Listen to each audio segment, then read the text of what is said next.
আমার আছে রূপের গরম, আমার আছে নাচের, আমার আছে চুলের গরম, আমার আছে চুলের গরম, আমার আছে কি গরম, আমার আছে হাসির গরম, শালা আমার মেজাজ।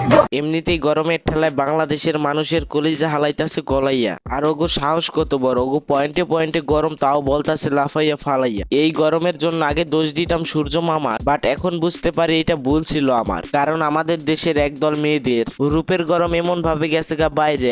এখন বুঝতে পারলাম এজন্যই বাংলাদেশের মানুষ গরমে যাইতাছি পুইরা।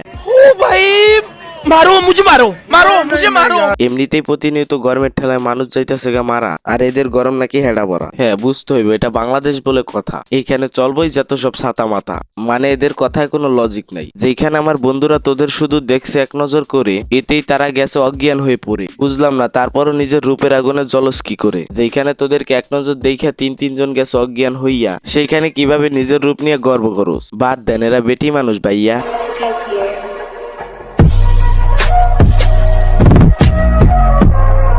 ওয়েলকাম টু জেআরএস সাইফুল, সাথে আছি আমি সাইফুল। তো কেমন আছো তোমরা? তো আজকের ভিডিওটা দেখে পাবে ভরপুর মজা, কারণ আজকের ভিডিওটা সম্পূর্ণই তাজা। বলতে গেলে আজকের ভিডিওটা পুরাই অস্থির, বাট ভিডিওতে দেখা পাবা টিকটকের কিছু বস্তির। দেখতে চাইলে তো পুরো দুনিয়ায় দেখা যায়, কিন্তু আমার এই দুই চোখ শুধু খালাতো ভাইরাই দেখতে চায়।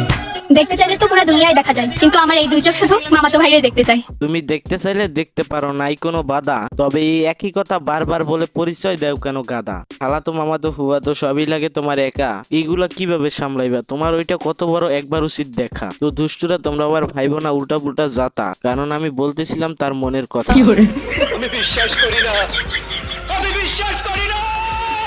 বাধ্য হইলাম এই আপুকে সেলুট করতে। মানে মামাতো ভাইয়ের সাথে যাই ঘুরতে, আর খালাতো ভাইয়ের সাথে যাই করতে, মানে গল্প। তারপরও তার এই দুজন দিয়ে হয় না বলে ফুফাতো ভাইয়ের লগে যায় ডেটিং এ চলে। আসলে বলবোই বা কি এর নিয়া, আসলে ভাইরাল হইছেই খালাতো ভাইয়ের নাম নিয়া।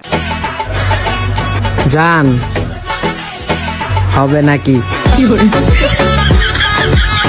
দেখলেই বোঝা যায় ওদের বডি সারা রাত চলেই শুধু এডি। আসলে তোমাদের সম্পর্কে কে কার কি লাগে এইটা জানা উচিত ছিল আগে। আসলে যেই দেখলো এরা নোংরা ভিডিও বানিয়ে লক্ষ লক্ষ ভিউজ নেওয়া যাইতাছে কামিয়ে, তারপর ভাবলো আমরা কেন থাকবো থেমে। এইটা ভেবে তারাও নোংরা ভিডিও বানাতে গেল নেমে। মানে তাদের আইডিটা ঘুরে দেখলাম, শুরুর দিকের ভিডিওগুলো মোটামুটি চলে, বাট এখন যেইগুলা বানায় সেইগুলাকে মূলত নোংরামি বলে। এই দুজনের সম্পর্ক কি আমার নয় জানা, বাট এদের ভিডিও দেখে এদের স্বামী স্ত্রীও মনে হয় না। আসলে এই ধরনের ভিডিও বানাতে বিবিকে বাধা দেয় না তাদের, জন্ম থেকেই ইজ্জত মান নাই যাদের। এমনিতেই আমার অভ্যাস নাই, তাই ভিডিওতে ইউজ করি না গালি।